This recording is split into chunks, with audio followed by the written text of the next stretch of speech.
Good afternoon. Welcome.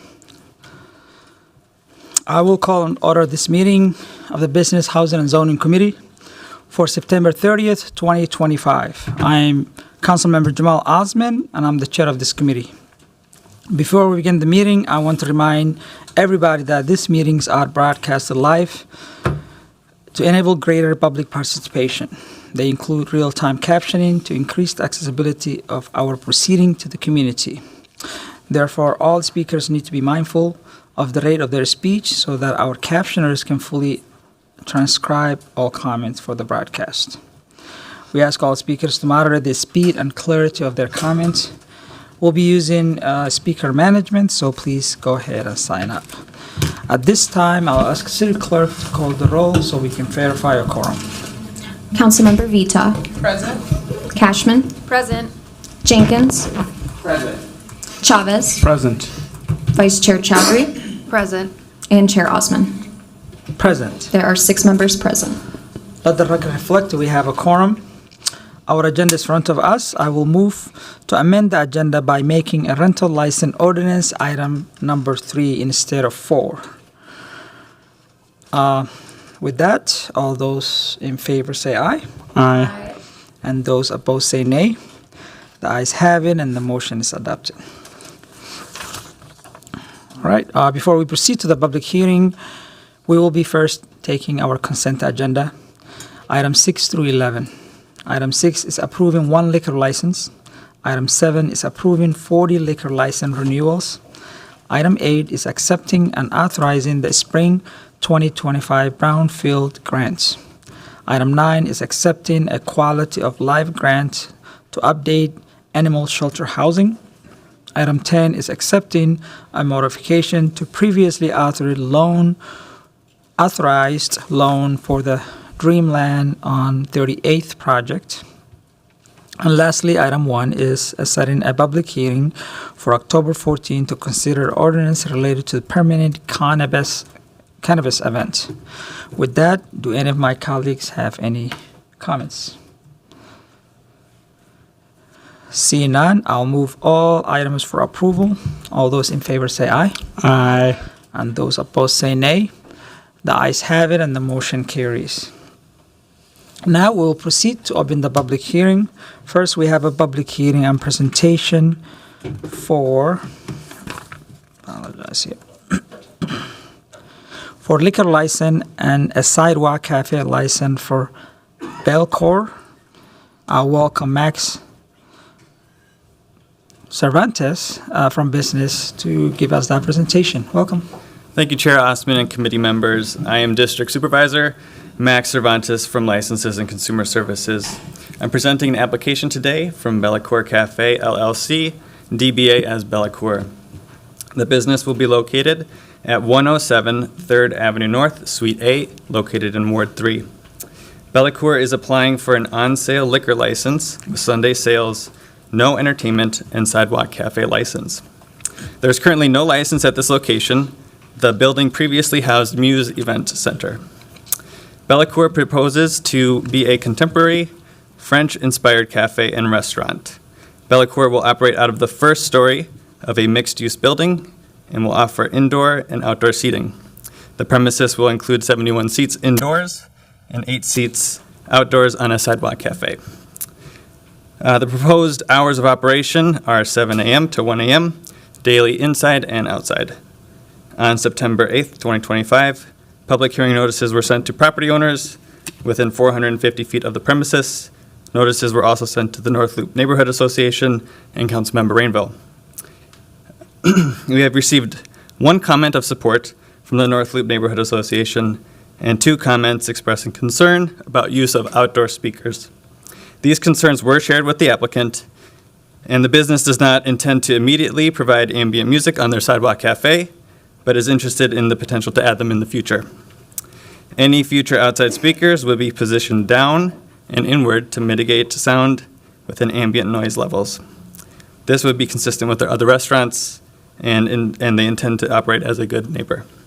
Licenses and Consumer Services Division recommends approval of an on-sale liquor license with Sunday sales, no entertainment, and sidewalk cafe license. This concludes my presentation at this time. Thank you so much for that presentation. Now I'm going to proceed to open the public hearing, and I have Gavin who signed up. Please come up.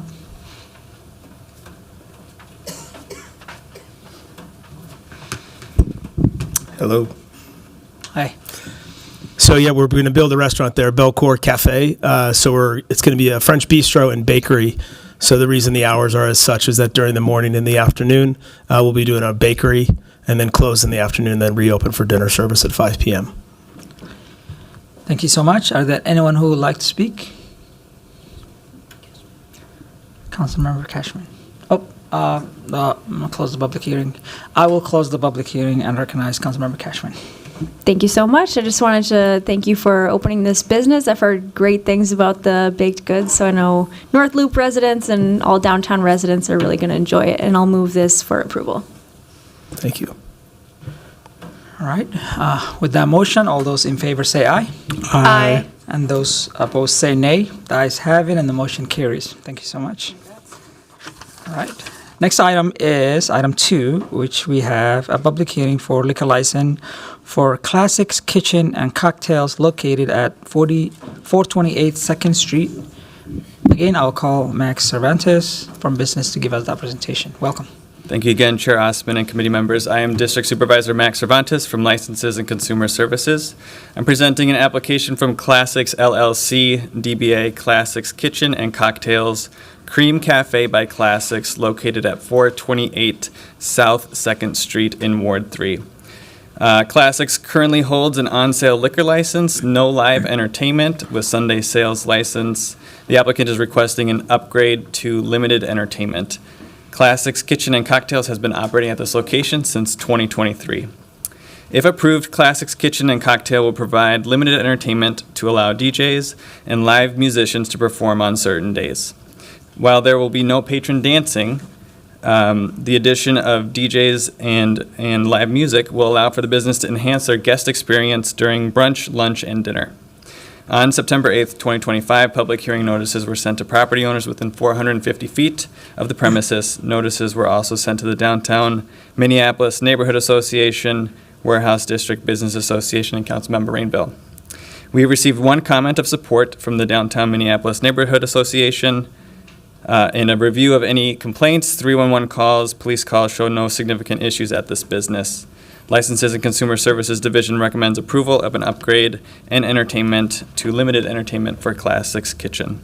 This concludes my presentation. I will stand for any questions. Thank you so much for that presentation. I'm going to proceed to open the public hearing and call Gerard.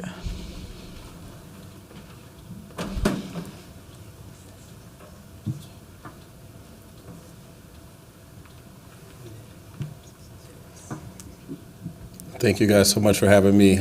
Yes, we have been in this space for 2 years and wanted to get a chance to know the neighborhood before we added any entertainment, and we feel good about that and would like to just add it to the business that we're doing to help keep our customer base there, especially going into this fall. Wonderful. Thank you. Thank you. Anyone else who would like to speak?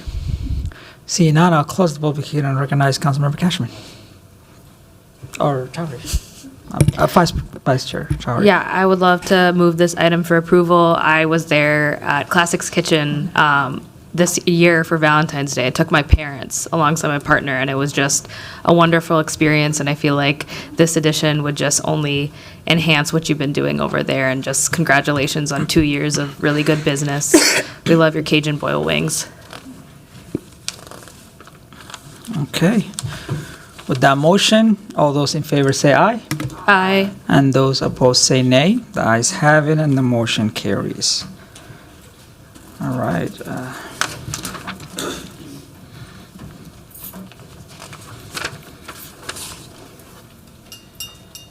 All right. First, we have a public hearing and presentation for rental manager. Amy, I think we're first. Up. We amend the agenda. Oh, you amended? Yes, sorry.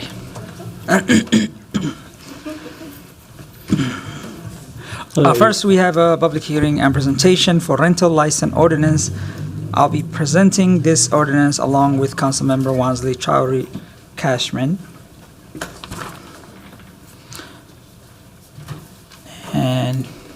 Waiting for the staff. Okay. All right, well, we are bringing forward this landlord tier oversight and protection ordinance because too many of our renters are living in unsafe conditions. In my years working with housing, as a chair of BIS and in Ward 6, I have heard from families who have dealt with leaks, mold, unsafe conditions while landlords are keep collecting rent. This ordinance is about accountability, make sure landlords step up and meet basic standard because at the end of the day, everybody deserves to be safe and healthy home. And now I will pass it to Councilmember Cashman. All right, thank you, Chair Osmond. So I am co-authoring this policy because there are some Tier 3 properties in my ward which have been very hard to find a moment of oversight for and solutions to. So this policy will hold landlords accountable for maintaining their rental units in good condition. It only impacts the high-risk tier rental properties, which is part of the tiering system established by the Regulatory Services Director. And the rental properties that are subject to conditions will be required to have their rental renewal application come before the council for approval as an additional step in accountability and transparency. And this process aligns with other license renewals in our city, such as liquor and gambling license, which we approve through this committee on a regular basis. All right, and then I want to just ground us in what this policy does and does not do. So to rent a housing unit in the city of Minneapolis, you need a rental license, which is circled there in red. And having a license means going through the process of licensing, inspection, and tiering, which is described here at a high level. This ordinance focuses on license renewals, not the other aspects.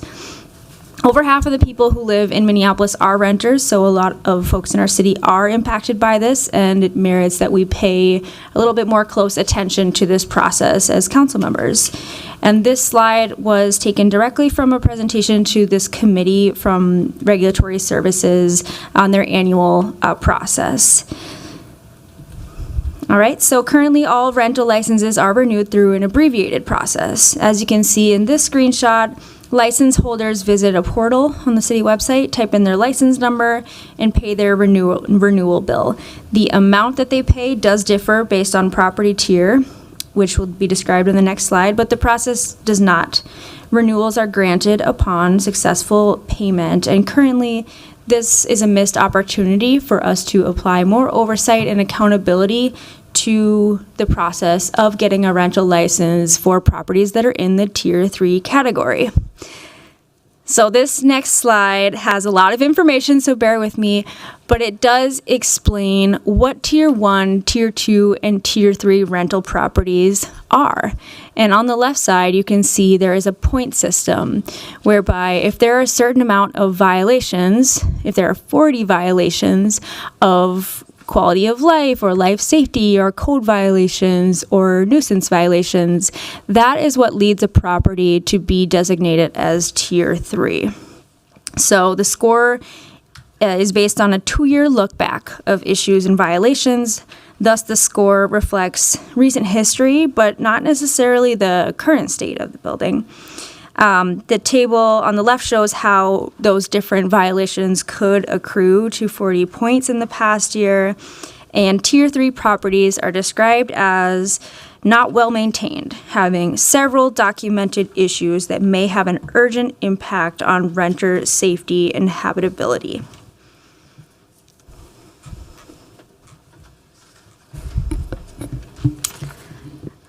Next, I'll take it up. My name is Councilmember Chowdhury. I'm proud to represent the 12th Ward and be a co-author on this ordinance. Before you can take a look at a map of all of the properties, rental properties across tiers.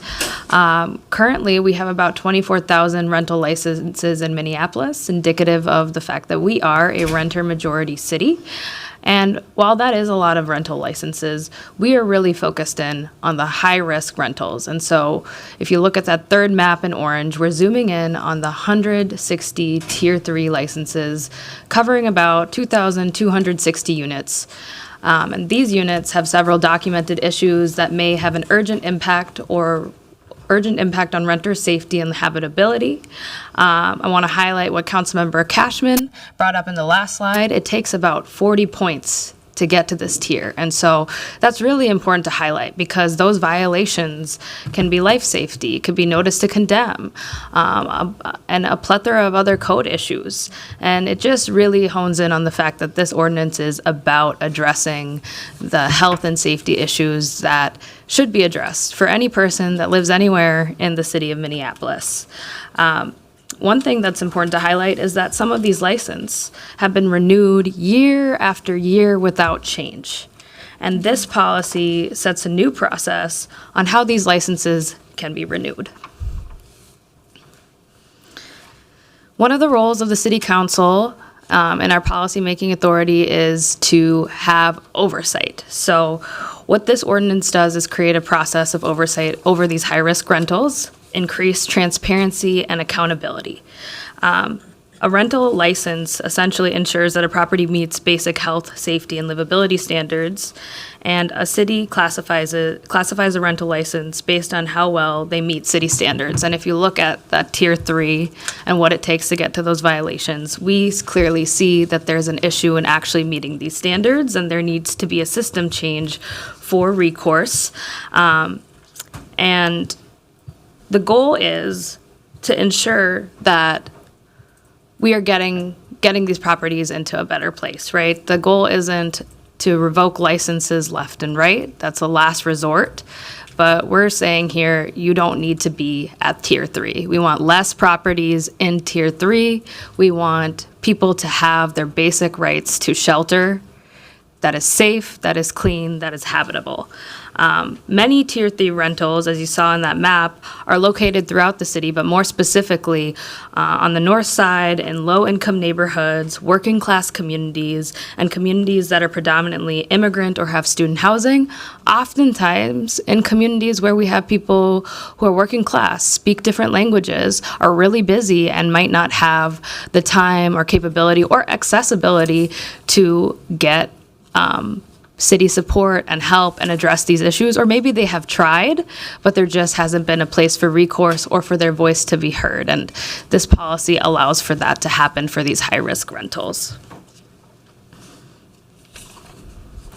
On the next slide, I want to highlight a part of our ordinance. It's right at the top. It's defining what a high-risk rental license application is. If you take a look at that, it gives a pretty open definition that allows regulatory services to develop a new tiering system in the future, which is something that they have been discussing. This ensures high-risk rental properties in any tiering system established are subject to this oversight that we are discussing. Staff to us have also had conversations that recommended including rental properties that are subject to conditions to come before the City Council for approval to ensure that conditions are being met by property owners. And again, we're not trying to get to a place of revocations, but this place of dialogue and oversight where there can be conditions that are placed on these high-risk rentals to reduce the number of rentals we see in Tier 3 or this category of high-risk rental.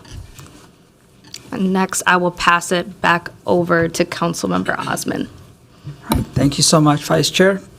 So this ordinance changed the process so that only high-risk rental properties come before the council for renewals. The Director of Regulatory Services will bring forward high-risk applications to the City Council for approval. For too long, we have had situations where the worst properties just got approved year by year. By requiring council review, we are putting a real oversight in place, the same way we do on liquor license and gambling license. That means landlords can't keep ignoring problems while renters pay the price. We have made sure to keep the appeal process in place because this has to be fair as well. If property owners disagree with the decision, whether it's denial or conditional approval, they can still appeal. That's important because we want accountability without shutting landlords out of the process. This way, we are protecting tenants while also giving owners a clear pathway to respond. In the event that rental license isn't approved, the city will work with the owner, the renters, and the council to create a plan. That plan could mean renewing with conditions, granting professional license, suspending, or in some cases, revoking. But our goal is not to punish people out of their homes. It's to get these properties fixed so families can live safely. This ordinance makes sure that the city steps in the real solutions instead of allowing neglect to continue for many years. If approved, this ordinance will be effective on January 1st, 2027. That gives the property owners all 2026 to make improvements and bring their buildings up to standard. This timeline creates accountability while also giving landlords a fair chance to do the right thing. By the time licenses are up for renewal, renters will see a real change in quality, safety of their homes. The goal is not to have people displaced, but it's important to note that the city also has a tenant relocation assistance program, which we will talk about next.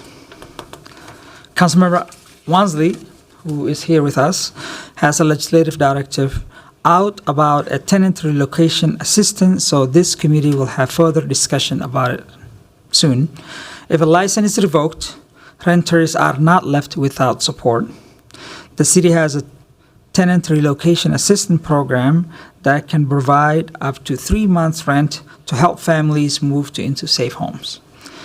Tenant relocation assistance is a city policy that supports renters if their landlord fails to obtain or qualify for rental license. Renters might be eligible for payment equal to 3 months. With that, I would like to hand it to my co-author, Councilmember Wansley.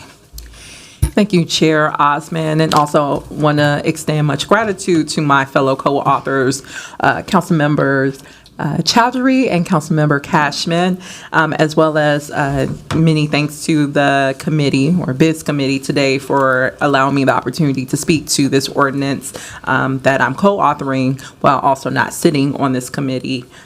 I just want to take some time to talk about, of course, my excitement for this ordinance to pass. I believe that this is a step in a new direction that will significantly support better housing enforcement and renters' rights throughout the city. As my fellow co-author highlighted, Councilmember Chowdhury, we are a majority renter city and need to be responsive to the needs of those constituents.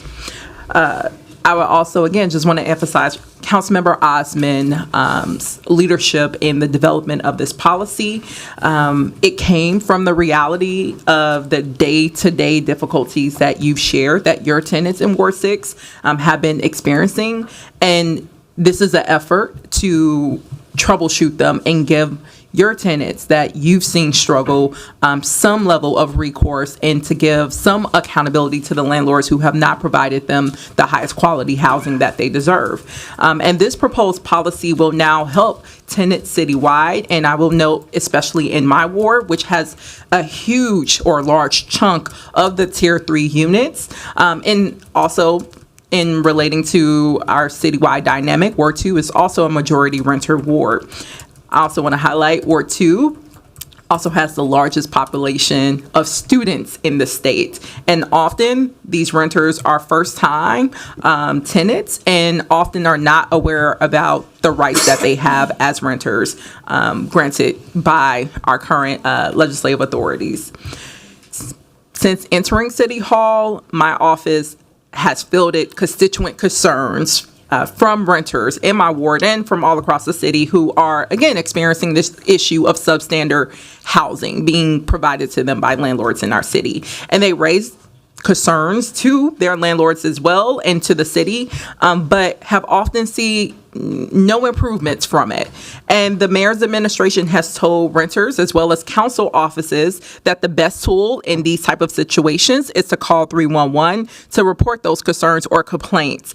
But we are not seeing those 311 calls translate into the type of enforcement that's needed to get these landlords to provide quality housing and meet our current housing code. While I can appreciate that 311 is a vehicle in which the city captures data to understand problems happening in our housing landscape across the city, right now it's the only tool that we can offer residents, but often leaves our offices as well as renters and residents from across the city feeling unheard and not seeing material improvements in the places that they call home. And in the last 6 weeks, since Councilmember Osmond and I gave our notice of introduction for this ordinance, my office has learned that there is a 407 units just in Ward 2, primarily that's housing students, and has been operating without a license for 5 years. And it's unclear how this occurred. And I am awaiting to see regulatory services' next steps in responding to this. This mistake is deeply troubling, and it reaffirms that there is a significant need for more oversight over the regular service department, and particularly its handling of rental licenses. Slumlord tier oversight and protection is absolutely a step in the right direction, and we as a council may need to do more to build off of this in the upcoming term. I absolutely expect that we will need to do more. But this, again, gives us a foundational step to at least move from, and being at least timely in our response to an ongoing issue that thousands of renters are experiencing, and that is living in sub-quality housing right now. The city must have robust enforcement to protect tenants, or else landlords know that there will be no consequences for bad actions. And the majority of people who live in Minneapolis and rent in our city will then suffer as a result of that. And this is simply unacceptable. And I am grateful that many of my colleagues agree with that and agree that we need to maximize our oversight authorities and functions. And because of that, this is where this ordinance comes into play. And this ordinance will make the council as well as the public better informed about the city's processes and the responses to housing violations that's allowing our residents, again, thousands of residents, to live in what one of my fellow co-authors, Councilmember Cashman, highlighted. We're talking about living in apartments with repeated pest conditions that could possibly have had condemnations posted on them. These are real life conditions in which renters are having to live in, and we're talking about in some of our most vulnerable communities in North Minneapolis, or in communities of color and working class communities. And I am very excited to be able to take leadership on this issue by moving this policy forward. It's helping focus the council's attention on the city's most problematic properties. Again, we're honing in on those 160 landlords that are not meeting our current city's housing code and are currently Tier 3 properties. And I want to say that this particular conversation has energized and inspired many conversations around other policy actions that we need to take subsequent to this policy to make sure that our renters, again, regardless of where you live, are living in the highest quality housing that you deserve, and that landlords are also providing that.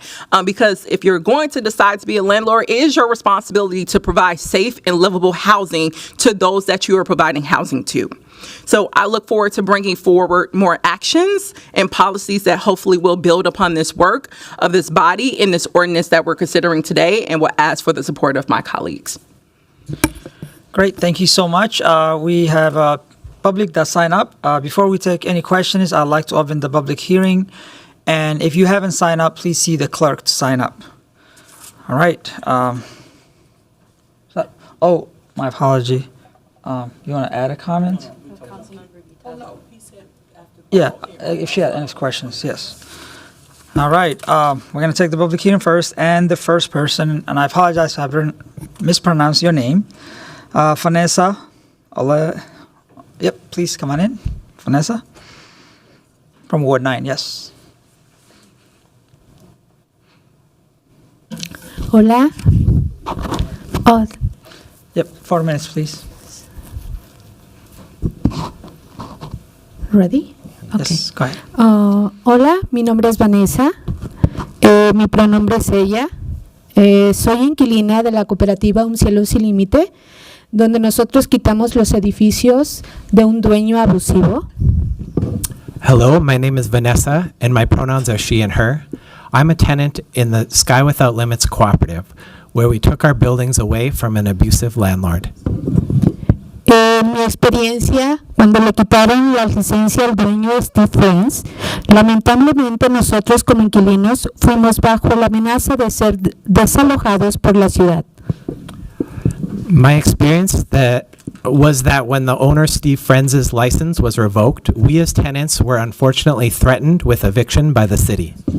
If you can back up a little bit from the mic, it'll be a lot clearer. Okay. Okay. Sí. Back up a little bit more. Más que. Más espacio. Oh, ok. Esta ley ayudaría a que los propietarios rendirían cuentas a la ciudad y esta rendición de cuentas sea más transparente principalmente para el inquilino. This law would help hold landlords accountable to the city and make that accountability more transparent, especially for tenants. Pero tendrían que desarrollar un plan más concreto en donde los inspectores y los servicios regulatorios tendrían que tener estas conversaciones directas con los más afectados, que son los inquilinos. But you would need to develop a more concrete plan where inspectors and regulatory services staff would have to have these conversations directly with those who are most affected, the tenants. Por mi experiencia, nosotros como inquilinos sabemos realmente cómo se encuentran nuestros hogares y qué mejoras necesitan tener para tener una vivienda digna. From our experience, we as tenants know the real conditions of our home and what improvements they would need to become decent housing. Quiero que sigan trabajando en esta ley y asegurando que los oficiales de la ciudad hablen con los inquilinos y de cada proceso y de cada paso. I want you to continue working on this law to ensure that city staff have to speak with tenants through every single process and at every single step. Gracias. Thank you. Thank you. Next person is Bennett, Caddy Bennett.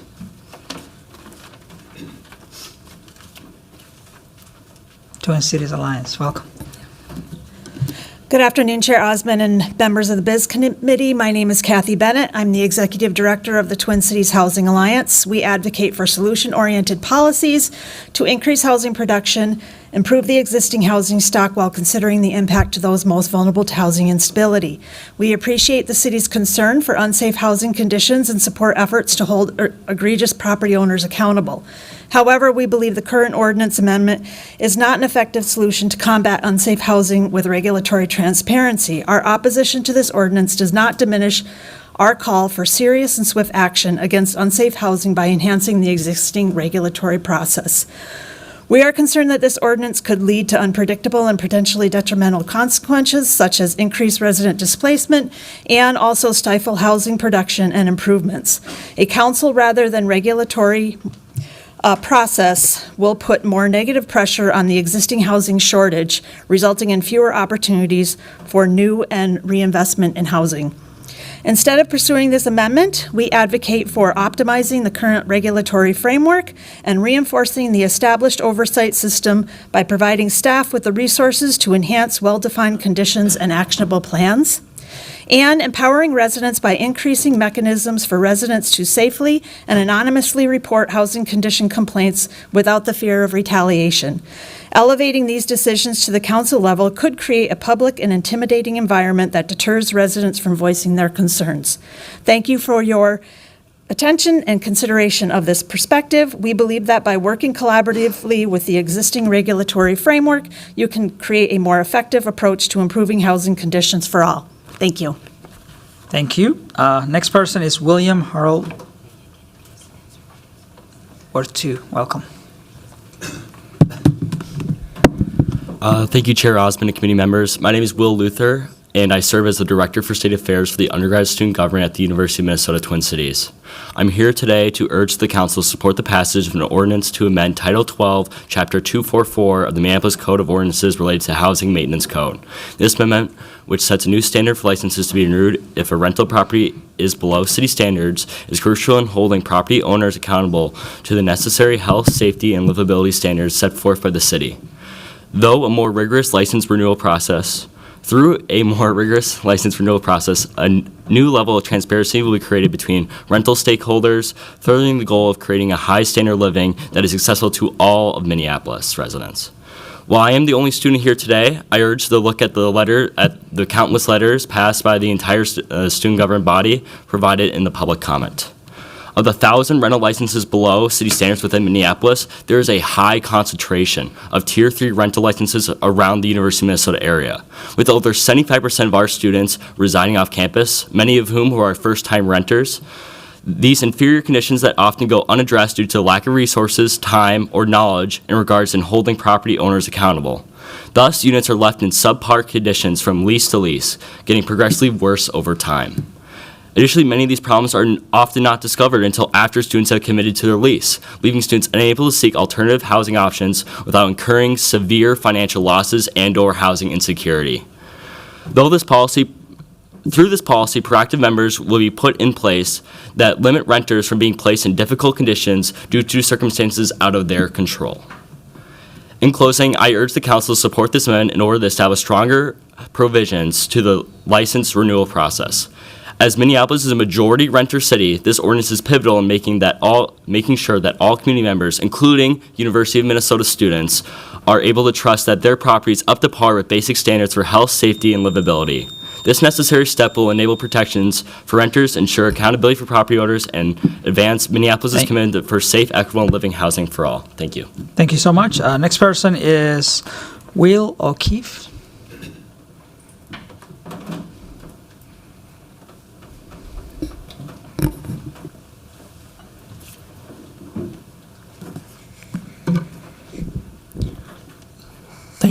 Thank you, council members. I appreciate the opportunity to speak with you as a Minneapolis resident in Ward 8 and a member of the city's Housing Advisory Committee. I'm here to testify in part to draw attention to the letter that was submitted by our committee, as well as my personal concerns about this policy. I'm a firm believer in following the experts, and our Regulatory Services Department are the experts in this case. Director Vasquez sent a memo to all council members, and it couldn't have been more clear that staff does not support this policy. The proposal, as written, has a significant budget impact at a time where budget is crucial and threatens to further overstretch our staff so that they can write reports for council versus making the decisions they're already empowered to do. Why are we adding council into this process? We all want to see the quality of housing raised for our most vulnerable residents. But I don't see how this achieves that goal versus working collaboratively with regulatory services to empower them or give them more tools. Beyond that, we have as a city made an important commitment via the Renter First policy adopted in 2019.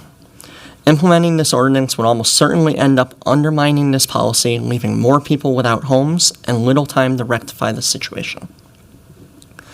If we're looking for solutions that raise the level of housing in the community, I'd want to hear more from city staff about how we can better support their efforts.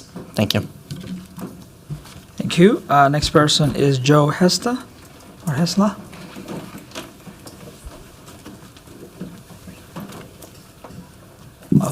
Thank you.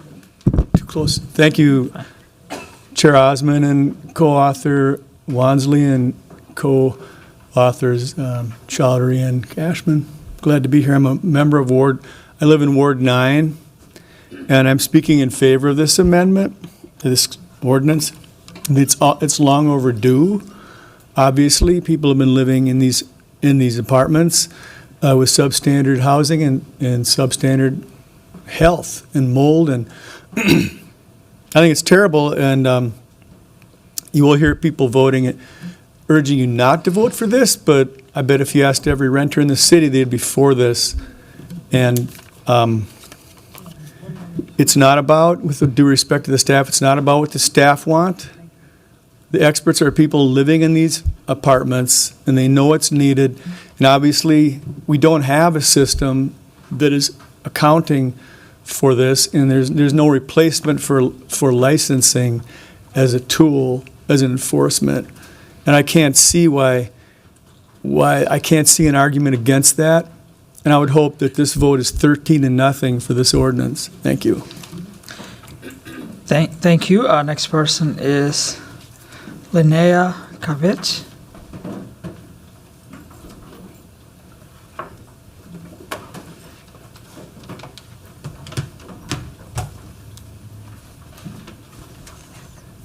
Sure. Hello, my name is Linnea Cavett. I am in the 10th Ward, and I am here as a representative of a newly formed union, tenant union, IPG. And this is Farhan. This is not my thing, so he's kind of my grounding person. First of all, I would like to thank the council member from Ward 2 and for your advocacy and for your 311. We've had problems. We've had so many problems. I'm going off script here, so I apologize. I live on 23rd and Blaisdell Avenue South. I've been there 15 years or so. I moved in, and it was a beautiful area. I love the diversity. There's a school across from me. Through the years, and especially with 2020, our community just congealed, and we're dealing with a lot, so bear with me here. We've been organizing for about a year and a half now. We didn't know we could organize until about a year ago, and because there's been no oversight. There is absolutely no oversight. We've made 311 call after 311 call after 311 call with absolutely zero results. And I mean, there's things, there's mold, there's human excrement of any kind that you can imagine that they either don't clean up adequately or they don't clean up at all, even if it's brought to their attention. Broken doors, broken security doors, excuses why. It's a lot. And I see it spreading further and further throughout the city. I'm getting off track here, so bear with me here. Help me ground. Okay.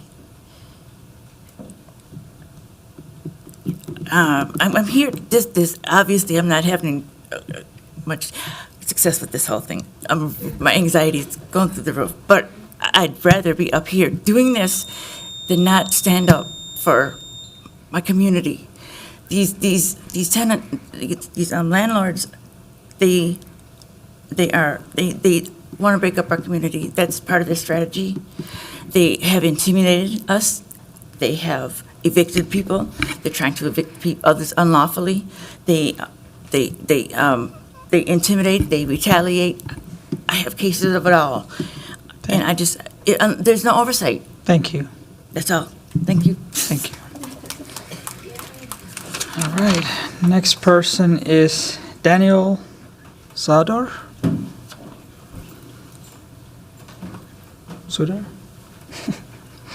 Welcome, sir. Thank you. I live in Ward 8 in Minneapolis. I worked for years as a tenants' rights attorney with a local nonprofit. In that time, I advised almost 4,000 tenants, and over 3 years, 1,000 in Minneapolis alone. I've defended tenants in court. I've taken tenants. I've represented tenants in court on repair issues, and I can tell you one thing. Landlords in this city do not care about the tier system. It's all carrot, no stick. Tier 1, if the inspections ever happen, you're looking at the better part of a decade. These supposedly annual inspections required under Tier 3, they're not happening.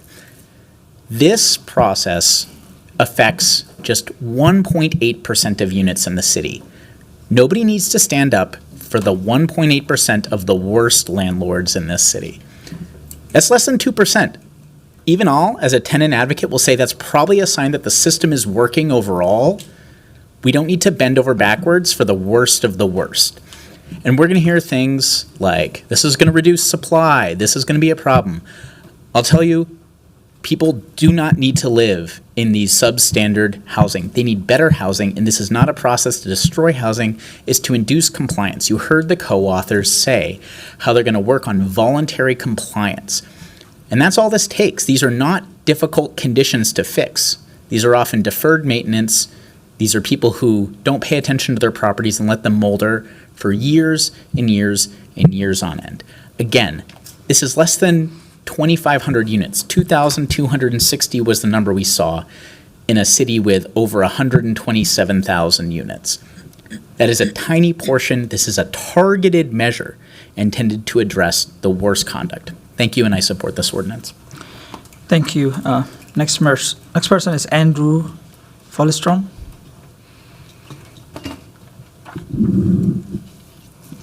Hi, all. This ordinance is a good start, but the renters of Minneapolis deserve so much more. Tier 3 is bad housing.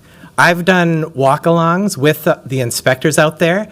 I remember one in a Tier 3 building just touching a hole that was a tiny hole in the ceiling. He touched it, an avalanche of roaches came down on his head, and he had to brush them off. This is a license that had been automatically renewed by the city of Minneapolis in Tier 3 housing. Can you imagine living in those conditions? You wouldn't allow your families to. Landlords have already had the chance to do the right thing, right? And they failed. City staff is going to need to follow through on this ordinance because they're not. Inspectors need to talk with tenants. Regulatory services needs to talk and coordinate any actions with tenants. And we know under the current administration, this is not going to come from a directive of the mayor's office. It needs to be codified into ordinance. If the city does take away a license, and sometimes that is the right move, under the state law, the city attorney can file an ETRA in civil court and can take some responsibility for the buildings. With the value of housing flying and millionaires and multi-billion-dollar corporations buying up housing, we can't privilege those few who are buying up housing in our city. In the opinion of any landlord who would prioritize their own profits and comfort and leisure over basic livability standards isn't worthy of your consideration. Slumlord or not, imagine going out to a nice restaurant while families in the buildings you own have their food eaten up by roaches and mice. That is sick and disgusting and should turn anyone's stomach. How can these people live with themselves? Slumlords should give up their latest phone, their car upgrade, their vacation, or their boat, and use the money that residents are paying them every month to actually maintain the homes that they were rich enough to buy up. If they're going to choose to own more homes than they can use, then that's the literal least these slumlords can do. Thank you. Right, next person is Cecile Smith.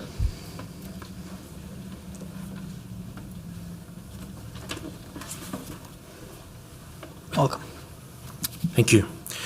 Mr. Chair, members of the committee, my name is Cecil Smith. I reside in Ward 1 and I am President and CEO of the Minnesota Multi-Housing Association. I appreciate the opportunity to testify today. While we strongly share the Council's goal of holding negligent property owners accountable, MHA is opposed to this ordinance because the net effect does not help renters, nor does it adequately address the issue. I want to highlight three serious problems with this ordinance as proposed. First, the risk of displacement. As the department's memorandum makes clear, delays or denials of rental licenses could leave renters facing forced moves within 30 days. For those already in the most distressed housing, finding safe and affordable alternatives on short notice is challenging. The result could be homelessness or further concentration of families into unsafe housing, undermining a shared commitment to stability and dignity for renters. Second, the burden on regulatory services. The ordinance shifts the responsibility to the council but places a heavy administrative burden on inspectors and staff. Instead of focusing on inspections and renter complaints, they'll be preparing committee reports and provisional licenses. This redirection slows the very enforcement work that protects renters day to day. Third, the appeals process. The proposal allows the same body that denies the license to hear the appeal. That structure undermines basic due process and creates conflicts of interest, which could invite legal challenges and weaken public trust. In summary, this ordinance risks displacing renters, straining a vital city department, and compromising due process. I urge the committee to reconsider this approach and instead strengthen the reforms already underway that address negligent property owners without harming residents. Thank you. Thank you. Next person is Emery Brush.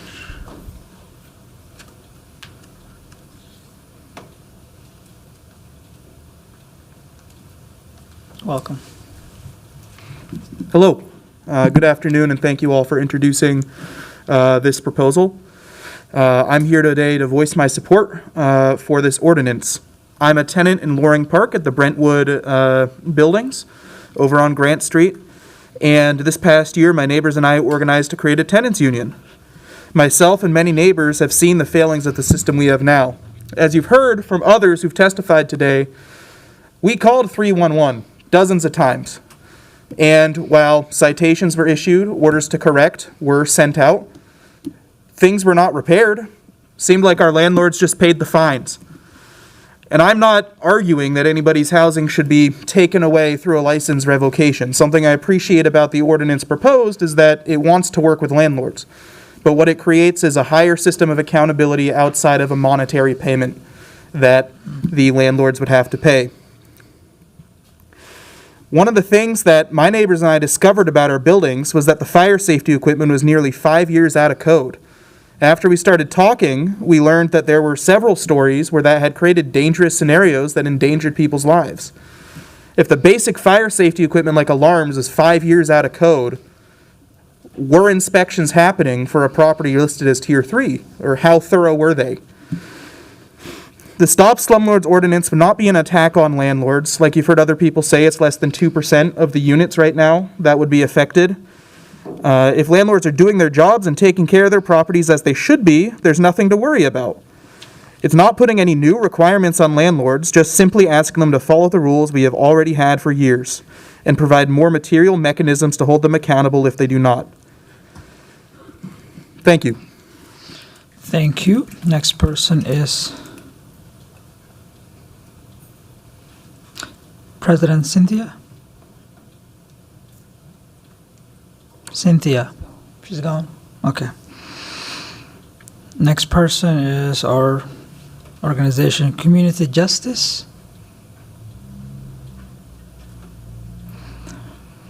Number 13. Oh, that's Cynthia. Hey, Cynthia, come on in. Sorry, I was over in the overflow. Welcome. Welcome. Good afternoon. I am first appreciative of this ordinance as I am fully, let me catch my breath. I do work out, by the way, but okay. I'm in full support of this ordinance. It's a start, but the amount of complaints that come across the NAACP's desk in a day in reference to housing and slumlords is unbelievable. Now, if I was to take a poll, just kind of glancing up here, nobody is written up here. And if you are, you can afford where you're renting.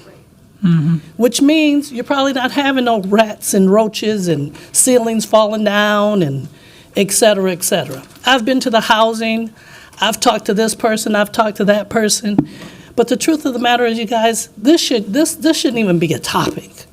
I mean, we're struggling with homelessness.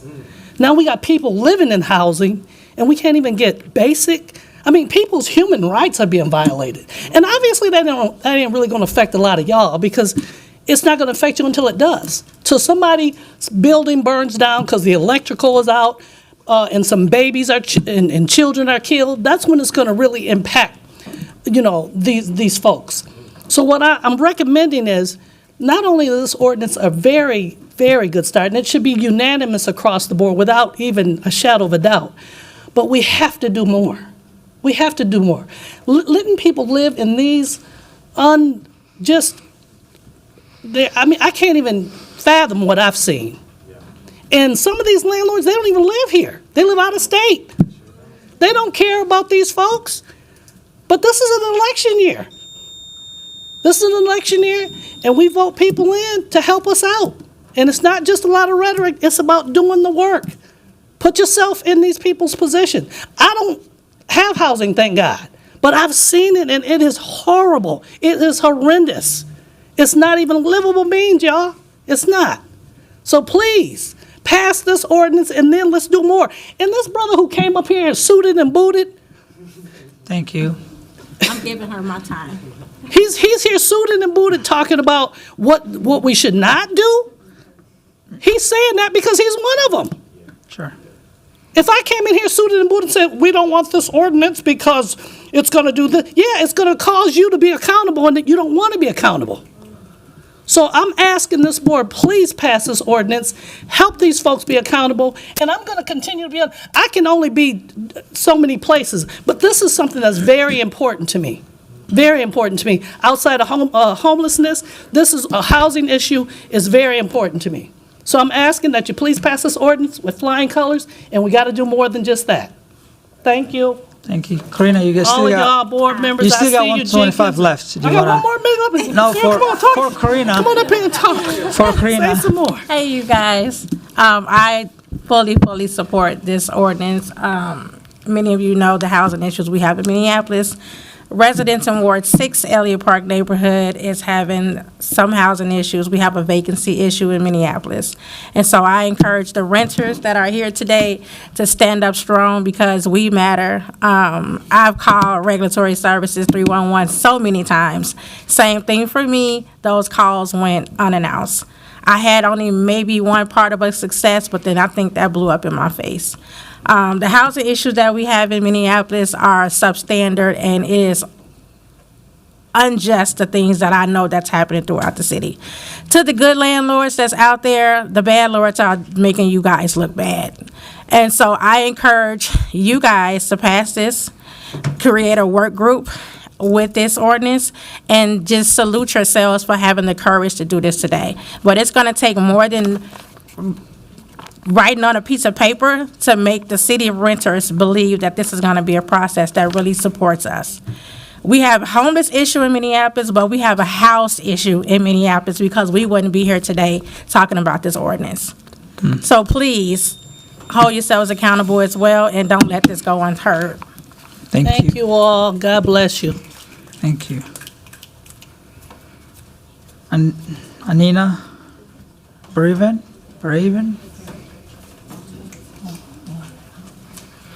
Welcome.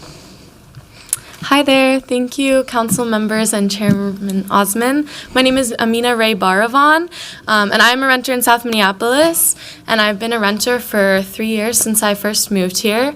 When I was a first-time renter, I had no idea what the process was and ended up in a terrible housing situation, and this is not uncommon.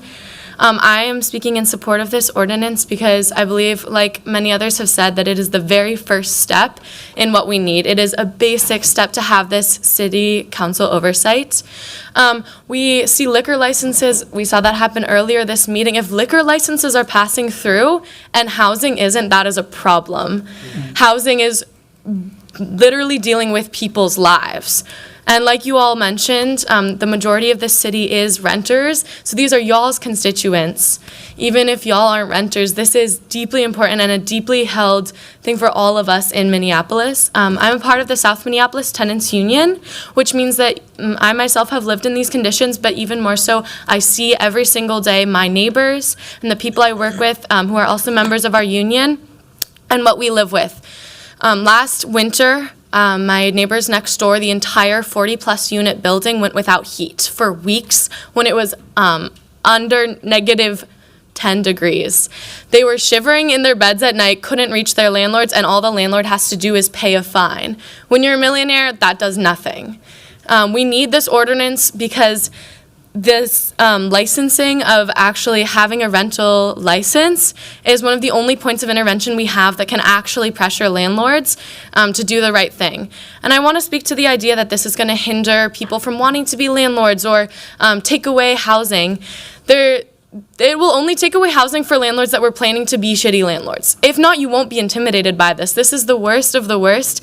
If any landlords are actually following the law, this is not about anything other than enforcing the law, and we need that enforcement. This is one step of many that need to be taken, and I really hope that I see this pass unanimously. Thank you. Thank you so much, Amina, for your testimony. Next person is Peter R.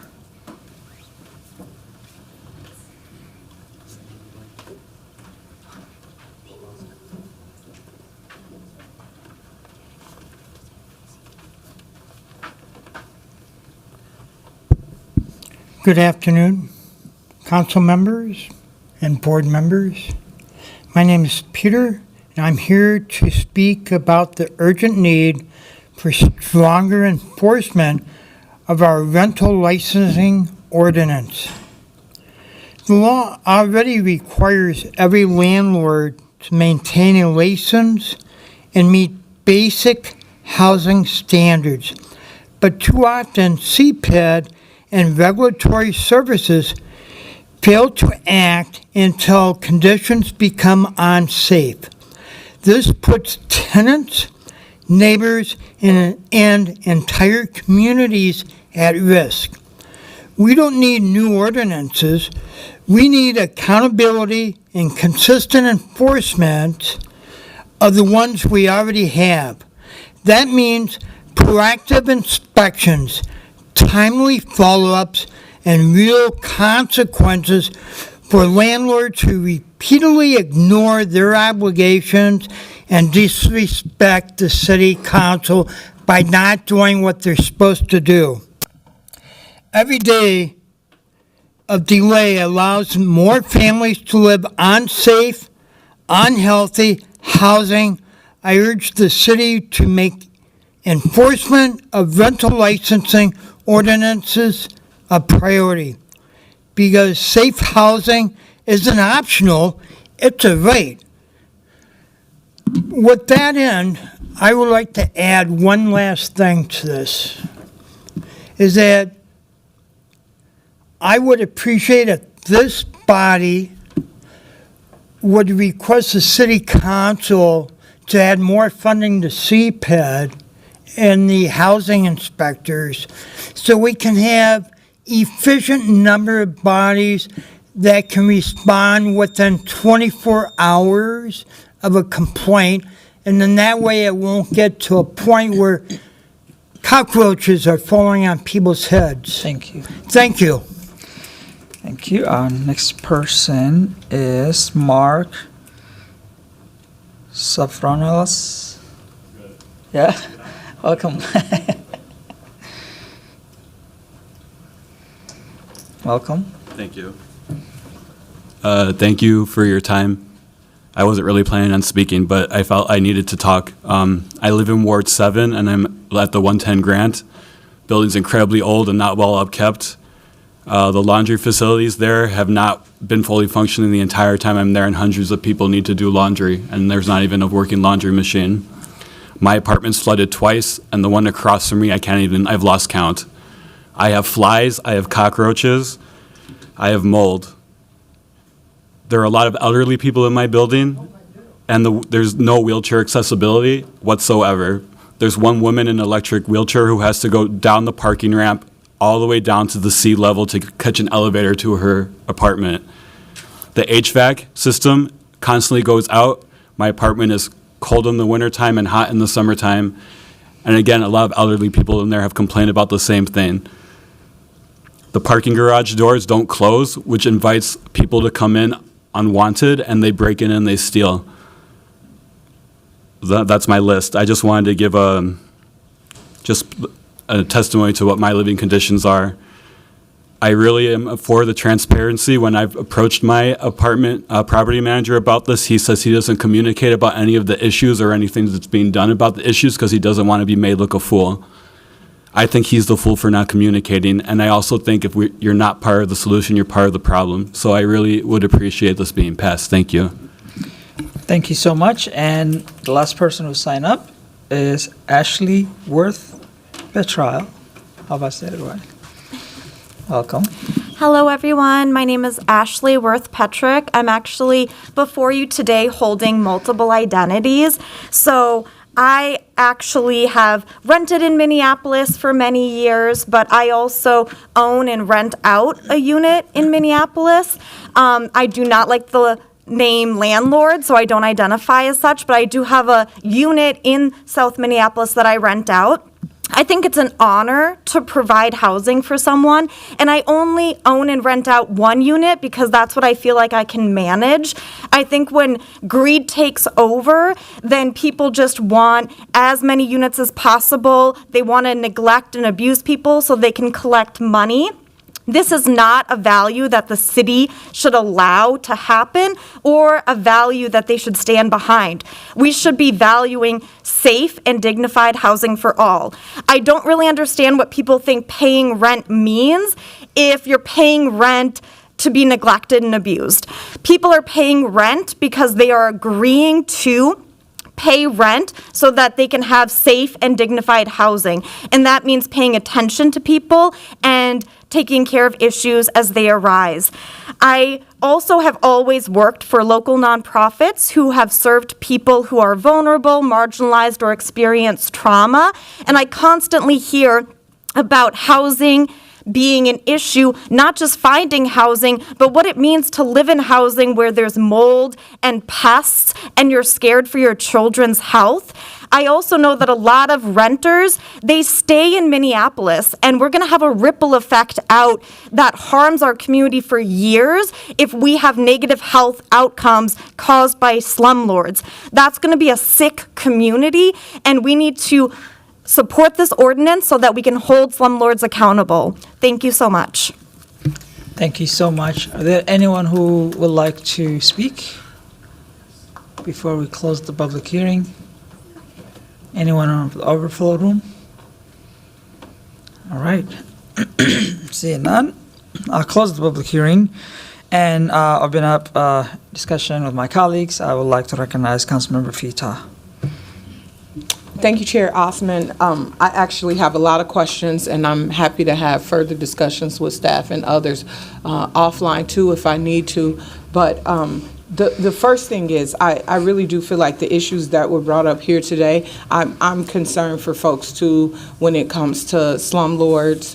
My ward had one group of one company that owned a lot of properties that have been put up for sale, that have been taken away. A lot of things have happened. They've changed the name several times, so I won't even bother saying the name. But I've had that issue in my ward. But this doesn't sound like a legislative issue to me. It really does sound like a management issue. I've always saw it as a management issue. Like, what are our staff doing? How are they evaluating these properties, and then like what is the level of scrutiny that is being put onto these landlords? I mean, we've had all these people who've come today and said, talked about personal experiences that they've had in their rental properties. It doesn't mean that they're going to be at the tier level to where it comes before the council. It just means that they have some questions and concerns about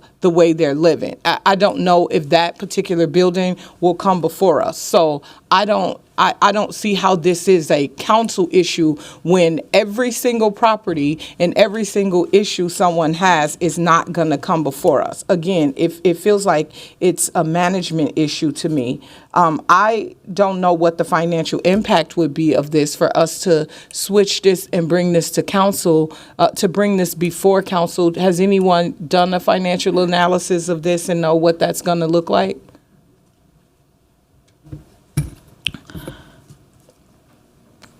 Yes, please. Councilmember Wansley, go ahead.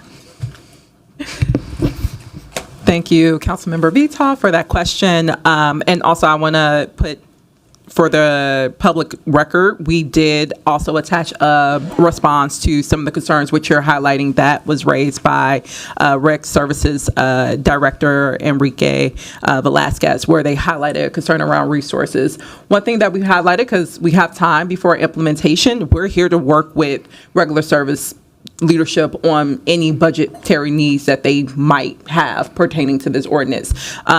People have already highlighted there's already a lack of inspectors and other issues. Those have not been identified in their budget requests as of yet, but again, we're here to support them. Another piece of this too is fees. We've had a long-standing conversation around how fees are underutilized in all departments, also including reg services when it comes to licensing fees. That could be an avenue of bringing in resources that shifts the burden off of property owners. So that could also be an avenue for funding resources with getting landlords compliant with this ordinance. So we don't have a number. Thank you, Councilmember Wansley.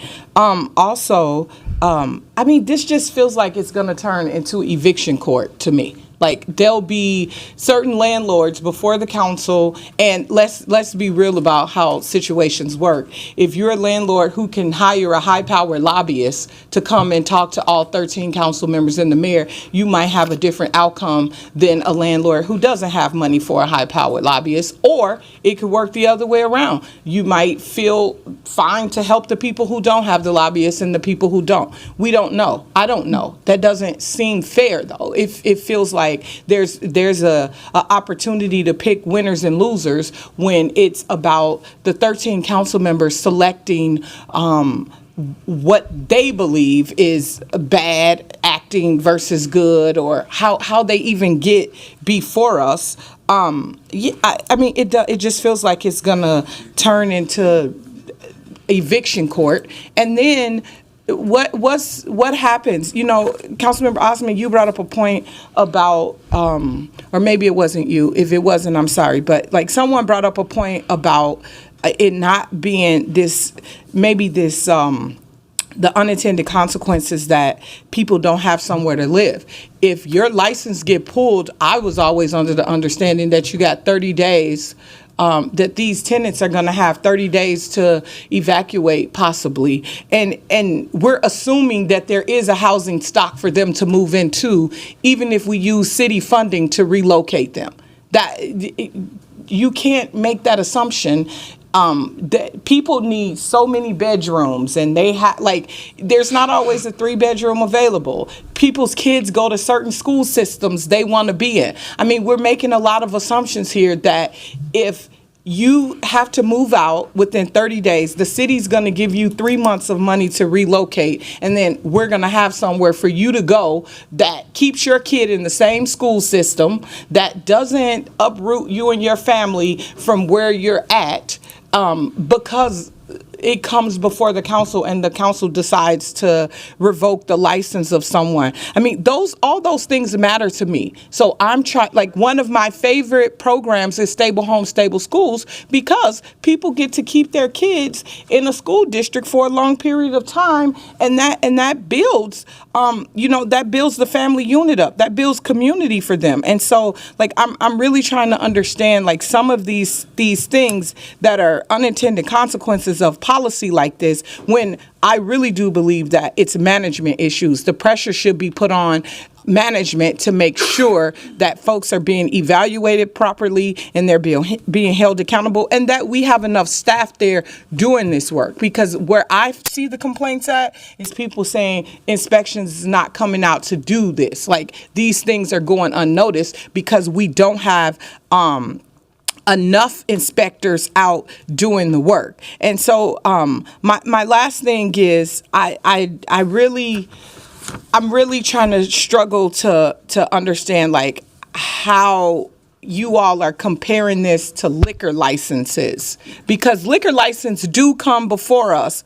And they come before us as like here you got a liquor license, you can sell liquor at your building. They also come before us if there's a clear violation of something and we get legal advice on like how to proceed with that. How, if you don't pay your taxes, you lose your liquor license. If there's a criteria for this. So I'm really trying to understand how you all are comparing this rental license coming before the council to the liquor license. Like, what is the, how, like, it's not like apples and apples to me. So I want you to, maybe that's a offline thing too, but I'm really trying to understand how you're connecting these rental licenses as the same thing as liquor licenses.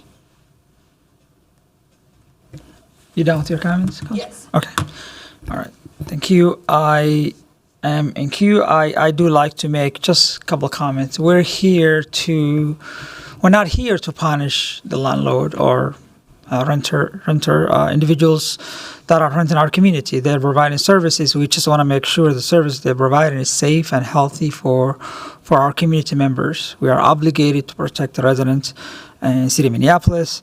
And on this process, it's just oversight to assist our staff, in my opinion, regulatory services, because, for example, when we approve thousands of liquor licenses that come in front of us, I know when the liquor license owner come in front of us, they come with their best behavior because they know the consequences. There's a lot of planning they do, security planning, local inspector, they do all those process and they come. What we're asking is that, and this is, let's just say this is 160 units out of 24,000, 160 properties out of 24,000 properties. The tier 3 properties are very, very small.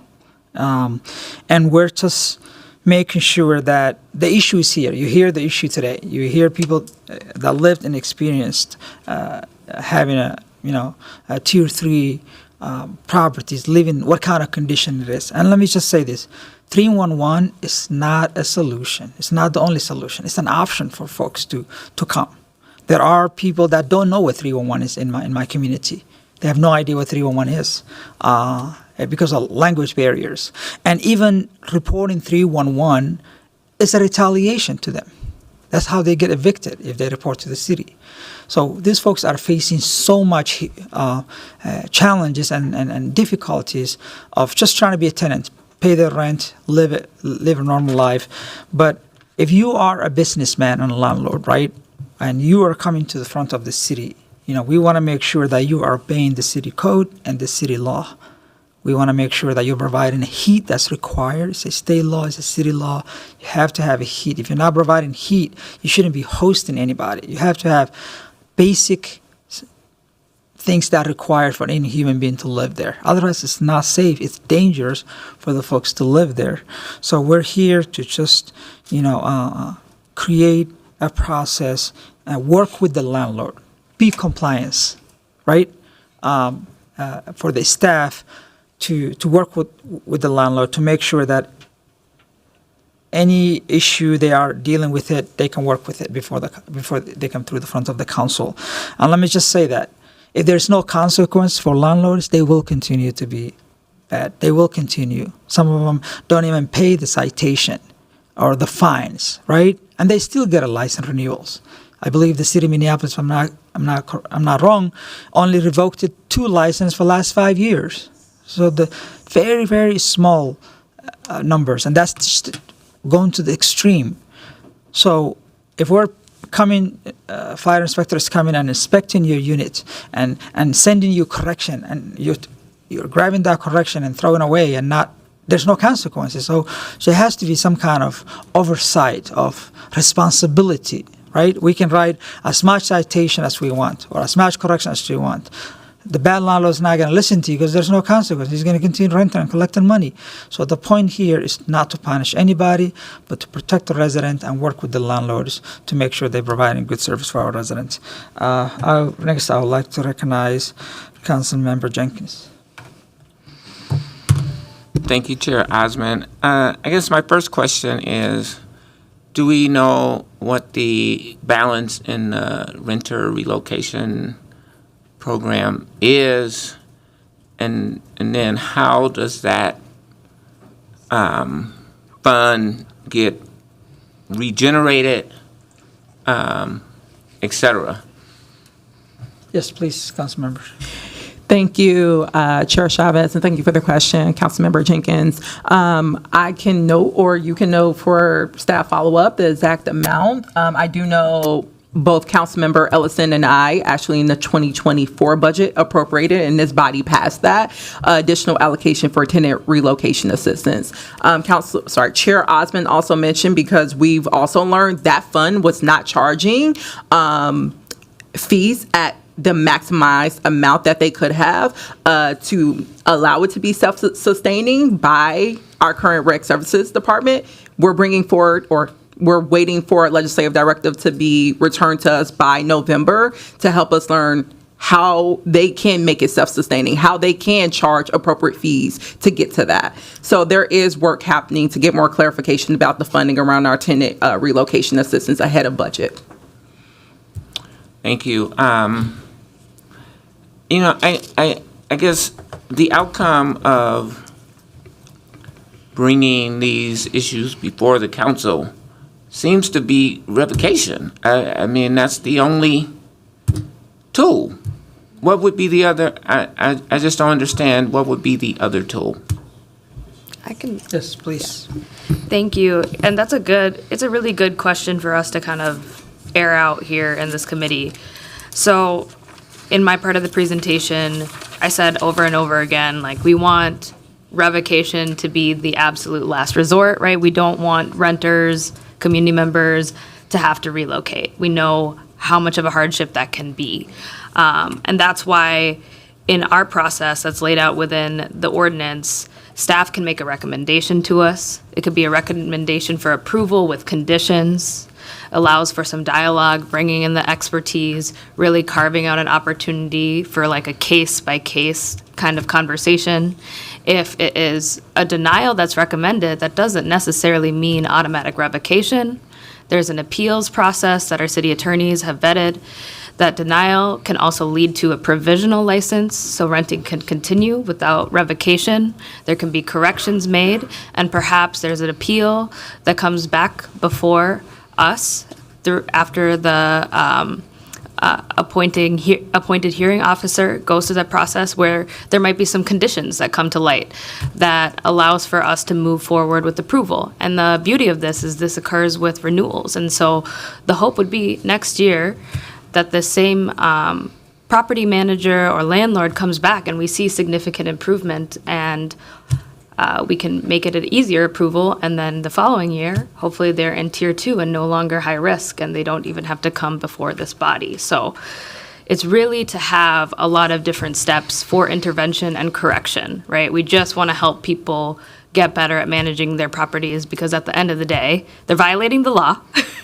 Like, that's what it's about. If you're violating the law, we have to enforce the law, and then we have to fix it. We have to work together to fix it.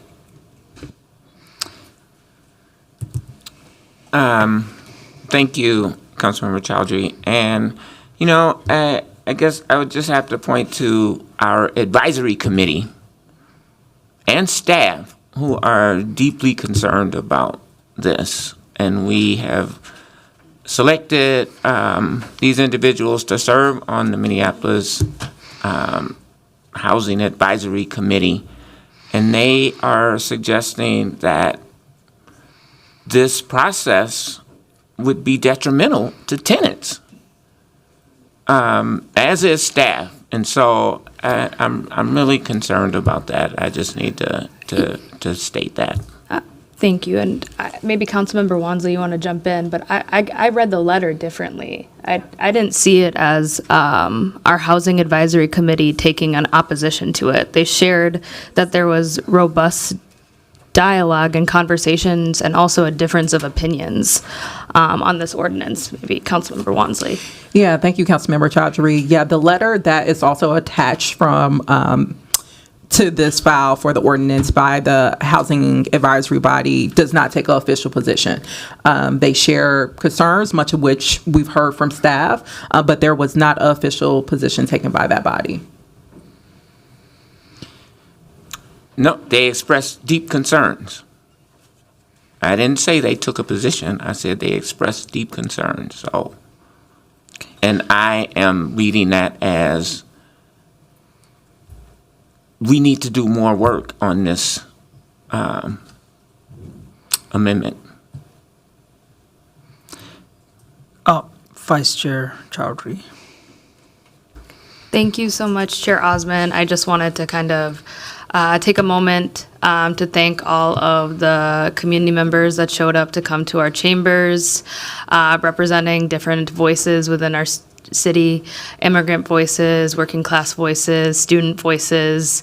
Thank you for taking the time out of your day to come and speak, to be in the public square and have an opportunity to share why this is important. And a part of what I appreciate about this ordinance is a public hearing opportunity, right? I don't think that renters should be struggling in the dark.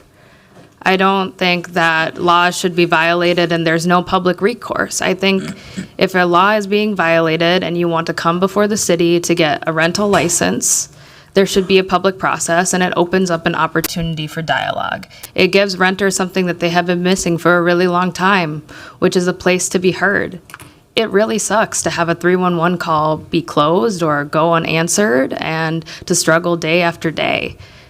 I'm a renter in this city. I'm really fortunate now to be living in a tier 1 apartment, but I at a time in my life, I lived in a rental unit where I woke up in the morning and I saw mice running across my room, and then at the same time, my ceiling was leaking, and we had multiple repairs that we needed to be fixed, whether it was a refrigerator that kept on going out or issues with heat over and over again. And what ended up having to happen, even as someone that was connected into local government, was relying on organizations that do renters protections work and asking them to help me figure out what the phone number of the property owner is. And eventually being able to get out of my lease without any punishment, but then still ending up housing insecure. I had nowhere to go. I had to go from couch to couch, all because the property management company and this owner, who was pretty absent, didn't do their job of making sure, honestly, what could have been a really beautiful rental property wasn't taken care of. Like, we were struggling in the dark. We were calling 311. And this is, I'm just giving an example of something that isn't the most egregious. And I also want to highlight that we are talking about less than 2% of properties in our city. And I'll also say change is hard, right? Like, we're creating a new system. Change is hard. It's not going to be something that we're used to, but the status quo just isn't working. We're leaving people behind.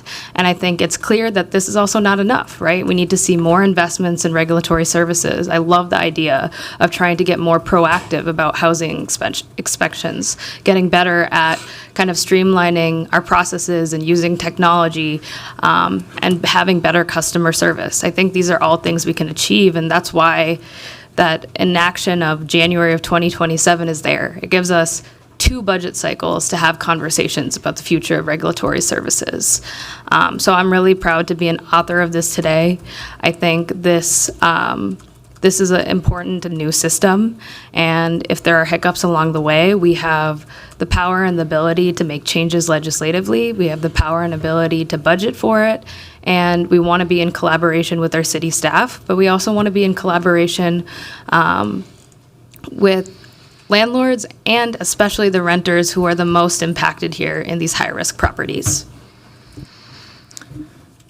Thank you so much. Councilmember Wansley. Thank you, Chair Osman. Also, I just want to say thank you to Councilmember and co-author Chowdhury for your comments. I absolutely second it. One thing that we just heard earlier, that it's, the reason why we're seeing a number of residents, we're talking about thousands potentially of residents living in substandard housing, is because of management issues. And I want to make it very clear, under government structure, who is the ultimate boss of said managers? Mayor Fry. That is administrative staff who, as we've heard countless examples today of people living in squalor, living in unlivable housing conditions. That is happening currently under this mayoral administration. And so they're knowledgeable of it. And it seems there needs to be legislative support towards getting that enforcement goal, which is making sure that every single renter living, especially within a tier 3 unit, is not forced to live in poor quality, substandard, and inhumane housing. And until for years, the current mayoral administration has had the ability to address this, to rectify it. And 311 has been the only solution offered. And as we heard repeatedly today, that cannot be. It has not been working. So this essentially, and this meaning this ordinance, essentially gives additional legislative support for our staff to use existing tools that they are underutilizing, and tools that's also being utilized by other departments. It was raised the question around how is this similar to a liquor license. If you look at both this ordinance and our current liquor license ordinance, it allows the same provisions around council authority, around a review, around an appeals process, and the options to administer provisional licenses with conditions in place, or the ability to suspend or revoke. Those things literally happen right now in a whole separate process, and this policy language was modified after an existing process that goes fine, pretty smoothly. So the world will not end should this ordinance get passed and be enacted in 2027. And I've heard a lot from some of the opposition around, well, this is going to place burden on our administrative staff. Again, Mayor Fry staff as of now. What I will say is, if it means filing a few more RCAs, attending a couple committee meetings to present your own plan to get these tier 3 properties, 160 properties, up to housing code so that residents aren't living in places where roaches is falling on them or their units are repeatedly being flooded. If a little bit of paperwork on the front end means we can stop residents from living in unlivable conditions, it is absolutely worth it. And ideally will lead to the compliance that's currently not happening for these 160 landlords that own over 2,000 units of housing that then creates unlivable housing conditions for thousands of residents. I think some administrative, work is absolutely worth that. And I just want to reiterate, this body is here, has always been here to collaborate with the rec services around how we can make sure our residents are living in the highest quality housing that they deserve, and as someone testified to, that they pay for. This is rent that they're paying. They are going to their jobs, working sometimes multiple jobs to pay rent, and then having to come home to a unit where they're dealing with mold or mice or roaches or other ungodly things. That is unacceptable, and it doesn't have to be like that. This ordinance gives us one level of additional oversight, this body, that is well worth making sure that the residents that we represent are living in quality and dignified housing. So I, again, encourage our colleagues to support this. I would hope that this is a 13-0 vote, and ideally that we won't be subjected to the veto pen by Mayor Fry. But again, at least today, I'm very hopeful that my colleagues would support this so that we can start not only with this piece of getting some of the worst housing that is being provided to our residents up to code, but as many testify, that then we can start working on other avenues to make sure that every resident is getting the dignified housing that they deserve and that they pay for. Councilmember Fita. Thank you, Chair Osman. Yeah, this conversation is just making me feel like the last thing I would want in my life is for where I live to come before this body and for it to play out in public like this. I mean, there's going to be like a landlord who has to come before this body where someone lives, and there's going to be a back and forth about their housing and how it should be or not be in public. That just feels so wrong. I mean, that does not feel right at all. Like I'm fortunate enough that I'm a homeowner, but I know that every single person who is a landlord or has a rental property is not some like gigantic corporate landlord that owns massive amounts of properties. Some of these people on this 160 list, which I don't agree with the list, the number on the list, I think if we're going to do something like this, there should be an assessment of all rental licenses to make sure there's 160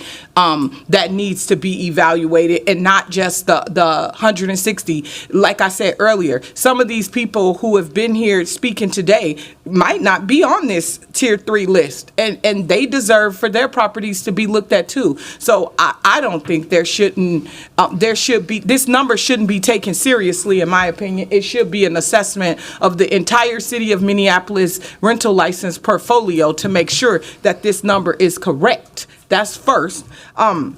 And yeah, I mean, like this is an interesting conversation to have about where other people live, and I'll end with this. You know, this conversation, to me, it can be a little one-sided every time we have this. People always talk in terms of the landlord and not the renters. Everybody's not a perfect tenant. Like, everyone is not taking care of things in a way that should be taken care of. I think you know, I've known situations where tenants wouldn't even let people in their property to do appropriate things, who've refused to let people in. So then when you're faced with that, what do? Like, you can't have this conversation and talk about an ordinance change and not talk about all sides of everything. This conversation just cannot be one-sided. You really have to talk about what happens in these situations all across the board, not just the spooky corporate landlord who is a slumlord. That is one kind of person. There are a lot of people who own properties who the challenges come from not having the money to fix things, or not. I mean, like, these things can play out into a family dispute. This could be a parent renting to a child, and they're a tier 3 situation, and then they're going to be before us having a family dispute over how the mom or the child kept the property, and then we're gonna say you have to go or you can stay. I mean, I really think we got to start talking about these things all across the board and not really having these laser focused conversations about one side of things. Councilmember Chavez. Thank you, Chair Osman. I know that the Housing Advisory Committee letter was brought up here, so I'd also like to highlight some other things that they mentioned in the letter, because there wasn't necessarily agreement with an approach in the committee, and I know that the committee has both landlords and folks that have experienced homelessness, renters, and there's different perspectives in the group themselves, especially when you have power dynamics of landlords having oftentimes more power at City Hall. What I'll say, though, is in summary, what the Housing Advisory Committee also talked about, they talked about that there was a broad agreement on the need for increased accountability for landlords of high-risk properties and better outcomes for renters. It's very clear that we can all agree that the current system that we have in Minneapolis is not functioning the way it should. It leaves many renters behind. It leaves many renters experiencing violations of their renters' protections by landlords in this city. And we're not talking about tier 1, 2, and 3. We're talking about tier 3. We're talking about a high-risk property, folks that have been known to violate people's renters' protections. I'm not going to be sitting up here today protecting the rights of those 160 properties, those 100 or so plus, well, those tier 3 licenses. What I am going to be doing, though, is supporting an oversight component of it, because I think it is important that we as a council bring to light some of the concerns that we are seeing. I mean, folks here may or may not live in the tier 3 license tiers in Minneapolis here that are testifying, but they are bringing deep concerns to us that we have heard, that I have heard across Ward 9. Roaches, mice, broken windows, being called racist slurs by property managers and people experiencing that. Being told that they're going to be replaced by other people of a different race. Like, I have had to navigate many different conversations with tenants and the landlords because of egregious behavior that I have seen. That is not even my responsibility as a council member. But now I have the opportunity to vote on something that's going to create oversight. I think that's something that I wanted to at least thank the authors, Councilmember Wansley, Chair Osman, Vice Chair Chowdhury, and Councilmember Cashman for bringing this forward. And I think at the end of the day, if landlords in these tiers would stop fighting this kind of oversight and instead spend their time on helping fix up their buildings and making sure that our tenants can live in good living conditions, we would be in a lot better place. So this ordinance is simply common sense, it's pragmatic, it's the right thing to do, it's going to have an extra layer of oversight, and at the same time, this is not the only thing that we need to do. We need to do a lot more to actually protect our tenants in these buildings that have their rights violated on a daily basis by a lot of these slumlords. All right. Just a reminder for members, we do have to until 4:45, 4:30, 4:15. Sorry, 4:15. Captions until we have the captions, and then I believe there's a meeting right after that. So we do have 2 items to go. Are there anyone else, any of the members who would like to? Councilmember Jenkins, sorry. The slide got longer, so Councilmember Jenkins, please. Thank you, Chair Osman. I guess I would say, as a person who has been in this council setting for a very long time, the tier system is relatively new. It's an effort to continuously try to improve rental conditions and housing conditions for the majority of renters that live in the city of Minneapolis. I commend my colleagues for really bringing this forward to try to continuously improve. That's what we should be doing, is continuously improving the experience of renters. But I just don't see where the outcome is going to be different from revocation. And that seems like the only way that we're going to improve these conditions. And that will, in turn, create serious issues that we have been trying to address on this council in evictions. I think that was one of our stated goals. And so now we're going to create a scenario where we're actually doing that. Instead of the landlord evicting the tenant, we'll be doing that. So I'm just saying, I think we need to really think through this ordinance. And if it's going to be enacted in 2027, then I think there is time to do that. Because as it stands right now, it needs improvement, in my opinion. Councilmember Cashman. Thank you so much, Chair Osman. I just wanted to share a little bit about why I decided to co-author this ordinance.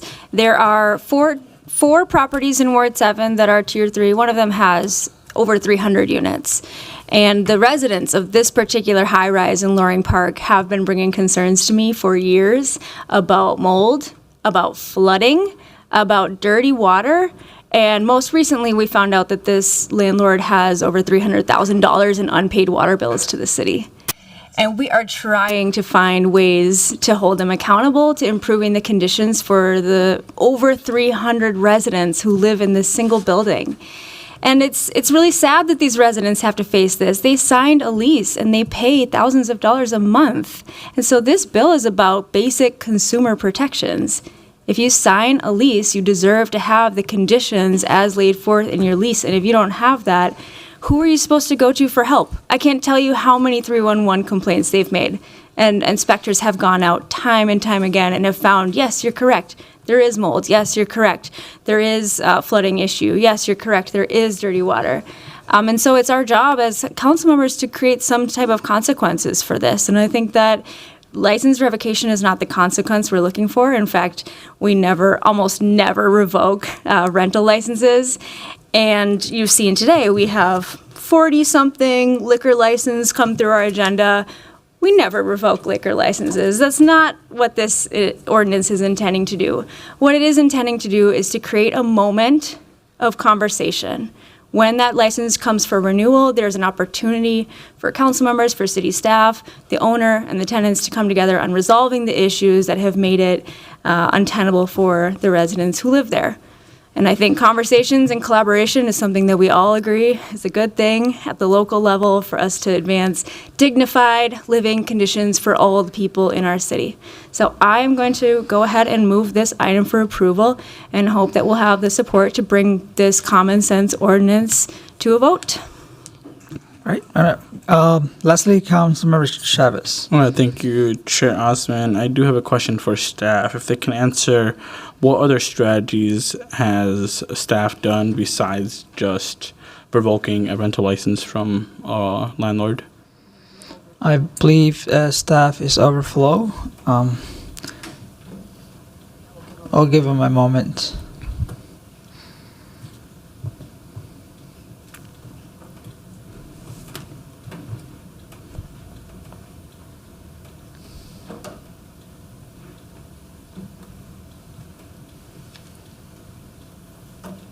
Okay. Well, Director Hanson, I'm not sure if you would have an answer to that. Here it is. Hello. Welcome. There's a little bit of delay on the TV side, I think. Thank you, Chair Osman, Councilmember Chavez. Sorry, ran in here. I would be, in the interest of time, I'd be happy to get back to you on that. It is a complicated answer about the other tools that we have to get enforcement. So I'd be happy to get back to you on that. Are there other methods besides revoking a license that staff has used in the past? Yes. Thank you very much. That's the answer I was looking for. It's very clear that revoking a license is not the only pathway to accountability and making sure that someone's property is up to date. There's clearly a whole variety of initiatives and issues that we can do to make sure that properties are up to code, that they're not violating renters' rights, and that there is strong oversight. So this ordinance makes sense. We're not going to just be evicting every single tenant by revoking a license. That's not the goal of this ordinance. But just in case folks haven't heard, Councilmember Wansley, is the goal of this ordinance to evict every single tenant from their building, and is the goal of this ordinance to revoke every single license from every individual that owns property in Minneapolis in Tier 3? Oh, wait. No. Thank you. It keeps being said that we're going to be evicting and revoking licenses from everybody. That's not the goal of this ordinance. Clearly, staff just said that there are other ways to hold property managers accountable, that we have done different initiatives that does not include revoking the license. There's clearly different strategies that we can do, and that was the point of my questioning. Thank you. All right. I see Councilmember Pizza. Thank you, Chair. I just want to be clear. I don't think that everyone's license is going to get revoked in front of the council and everyone will be evicted. But what is not clear is how is coming before the council going to be any different than what staff is doing right now in trying to work with the landlords to get the properties fixed, to get them up to code, working with the tenants. I mean, Councilmember Cashman just spoke to a building with 300 units in it. Let's just say there's 700 people living there. We don't have a place in Minneapolis where those 700 people can go if that building comes before us and they lose the license. But we do have a system in place where we can work with them. We have a system. And then you also brought up the water bill. That's a whole different policy and issue. The city of Minneapolis has to make people pay the water bill. They don't shut the water off because you don't pay the water bill in the city of Minneapolis.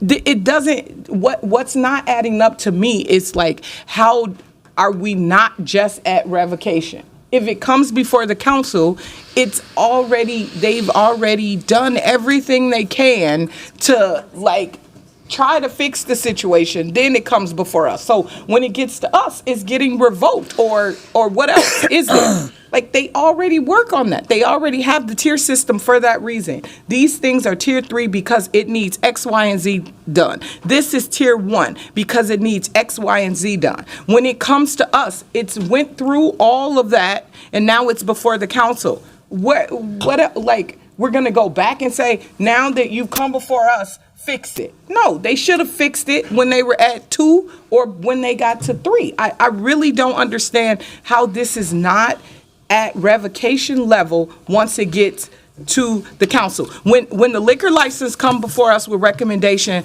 that is being taken away, they have a whole list of things that have happened at that property or whatever has happened, police calls, incidents, whatever, that the liquor license is being taken away. I really just, I'm not understanding where like it's not at revocation, and that's where the people being unhoused come in at. And possible large numbers. We can just use Councilmember Cashman's example for 300 units. Like how is it coming before us, and it's just like, okay, we're gonna work with them now. All right.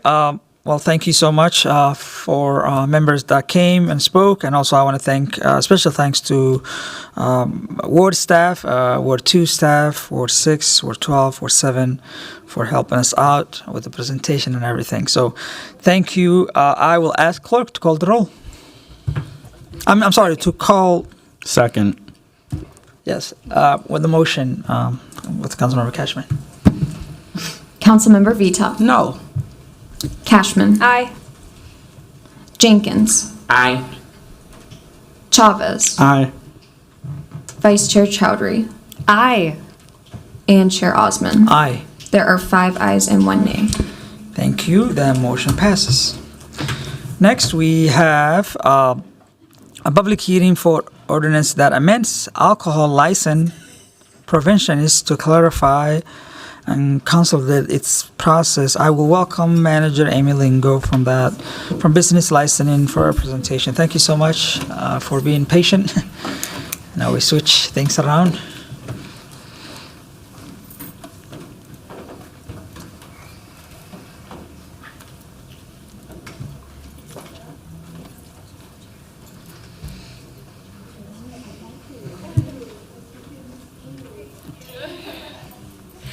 Good afternoon, Chair Osmond and committee members. I'm Amy Lingo, Manager for Licenses and Consumer Services, and I'm presenting an ordinance amendment relating to Title 14, Licenses and Business Regulations, Chapters 360, 362, 363, and 366, which is liquor, wine, and beer. I'm bringing forth many changes of varying levels of impact to these alcohol licensing chapters. Initially, the request was to simplify the process and to make financial backgrounds more efficient and less comprehensive. However, due to the requirements in state statute, we were limited on what we can change. Not being ones to overlook an opportunity for improvement and modernization when able, we looked at changes we could make under our control. Minnesota State Statute 340A regulates licensing for alcohol and permits in the entirety of the state. A license or temporary permit is required whenever alcohol is to be sold, served, or consumed by the public. Minneapolis is able to be more restrictive, but not less.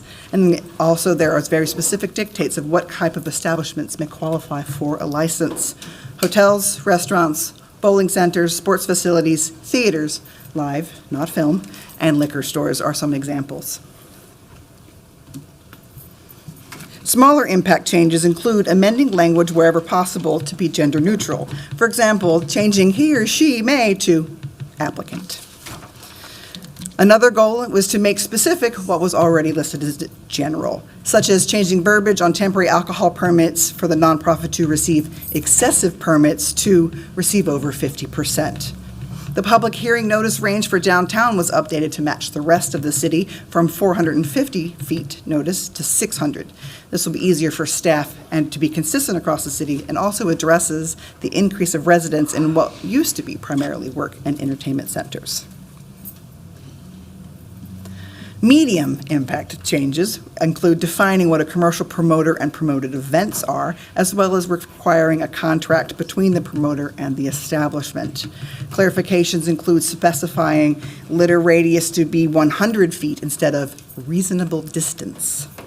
Late night food menu timeframes have been made to be more precise and consistent, stating 2 hours from close may offer a limited menu as approved by the licensing official, when before it was much more convoluted. Various application requirements were amended to allow for ease of application and clarity. Two of the most notable changes are clarifying the disqualifying convictions to be felonies related to alcohol or financial crimes.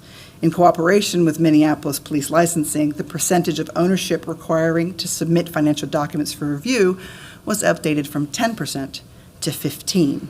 This will make the application process more concise and better address those that are more directly involved with the business while maintaining a list of relevant owners and shareholders. Larger impact changes. We'll see changes regarding the temporary liquor process. Currently, there is a requirement for Minneapolis on-sale establishment to provide liquor but liability insurance. This is often a challenge for nonprofits pulling permits, and now without that requirement, they'll be able to provide their own insurance coverage, get their own buyer's card, and pull their own permits. New liquor stores will no longer be required to be 300 feet from a place of worship, while the distance from K through 12 schools will remain. The spacing exemption for downtown zones will also be removed. These changes will further align tobacco, cannabis, and alcohol retail. Permanent outdoor limited entertainment licensing options are being proposed for areas beyond downtown. The establishments will need to follow amplified sound measurements and time restrictions. This will ease the burden of cost and time for businesses that have consistent events on their licensed outdoor premises, as they will no longer need to apply for a temporary expansion permit each time, which is currently $184 if they apply 30 days in advance. The largest impact is the creation of the regulation of 18-plus events. This largely closely resembles St. Paul. The goal of this addition is to aid in the prevention of underage access to alcohol. This creates greater restriction for access to 18 to 20-year-olds in on-sale establishments. Businesses may apply for up to 12 18-plus events per year. 18 to 20-year-olds must be, for these events, in a portion where there is no alcohol served, sold, or consumed. There are exemptions. Staff is exempt. You can work at an on-sale establishment and be 19 years old. If you are present solely for the purpose of consuming a meal, sit-down restaurants, sports arenas, convention centers, theaters, live and film, bowling alleys, concert venues, and private functions. Ticket events are not considered to be private. Oh, wrong button. Thank you. This concludes my presentation. At this time, I'll stand for any comments or questions you may have. Thank you. Thank you so much. Before we take any questions, I would like to open the public hearing and see if there's anyone who would like to speak. I see here Mr. Johnson.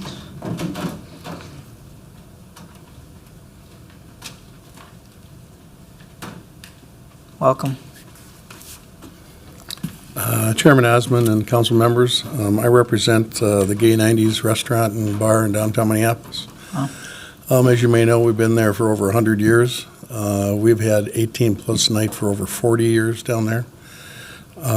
We're not necessarily in opposition to what the goal is here as far as future, but we're looking to work with the city and work with the staff to possibly come up with some type of grandfathering language. This would be pretty crippling for us if this were to pass. We employ over 100 people, contribute a lot of taxes, and as we all know, the climate downtown is difficult enough as a bar, and we think that this would be potentially the death knell. Of course, we try to work through it. We've always worked well with the city. As late as about 2 years ago, the city came to us, and we worked with them to come up with a number of conditions that we work under in order to ensure that we don't violate the drinking of underage and all that. And since March of 2023, we've had no citations, no problems. So we're asking that in putting this forward, that they consider some type of grandfathering language that we could work with the city on to talk about, so that it doesn't have such a huge impact on us and we can continue to operate safely in downtown Minneapolis. Thank you. Great. Thank you so much for your testimony. Next, I would like to call Dennis. Dennis? Oh, that was you?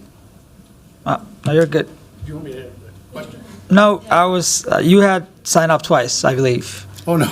Or the first, okay, I see it now. I just did once. Dennis Johnson, thank you. All right. Anyone else who would like to speak on this item? Seeing none, I will close the public hearing and recognize Councilmember Cashman. Thank you, Chair Osmond. I wanted to thank Manager Lingo for all the hard work you've put into this ordinance over the last couple of years. I think it's important for us to keep modernizing our language and streamlining it according to changing state laws and according to other changes that we've made to ordinances in the city regarding cannabis, tobacco, and other things that we've done in the last couple of years. And I was also, joined as a co-author of this ordinance because I wanted to help remove some of the barriers to doing business in the city that I had heard from restaurants and bars. And specifically raising the threshold of the investor information that needs to be submitted from 10% to 15% will help remove some of those barriers for businesses. And want to thank Kristen Anderson, Sam Turner, Glenn Oslin, and other business owners from Ward 7 who have weighed in on this. And that being said, I'll move this for approval today, but that being said, I wanted to thank Mr. Johnson for coming in from the saloon and would be happy to meet with you after this to hear about what specific concerns you have in the language and how we can work on amending that. I'm sorry, you're from Gay 90s. Thank you so much for coming in. Still in Ward 7. Still happy to work with you on this. And we'll be willing to chat with you after our meeting. Thank you. Yes, my comment is that, I know it hasn't been tough for a lot of businesses, especially bars, since COVID. In my district in Cedar Riverside, Whiskey Junk, we lost so many bars. Balmer's bars, like 120 years old, it's going away, sadly, from the neighborhood that knows very well. And our Corners bar also is going away. It's like a student bar. So I encourage the staff to really, work with the bars and make sure that, things might be a lot easier right now for folks to just click and order what they want from their apps. But, that segment of having opportunity to go, spend money and go out and, we want to keep those businesses going and making sure if that's grandfathered and if that's making sure that we're not making it too difficult for some of the policies that we're putting forward. So just want to make that comment that, Ward 6 will be continue to lose more bars in very historic popular in City of Minneapolis. All right, I will recognize Councilmember Vice Chair Chowdhury. Thank you, Chair Osman. I'm happy to support this today. I would also love to just learn more about what we can do to support businesses like the Gay 90s and what's possible in the policy arena here. On that, it's important to me that they're able to continue business. I feel like it's a Minneapolis rite of passage. I may or may not have been to the 90s when I was 18. But don't laugh, Chavez. I know where you were when you were in. But I'm happy to support this. Councilmember Cashman, I would love to just stay in touch with you to learn about what we can do here and just also kind of check in about what we might be hearing from other local businesses on this. Thank you.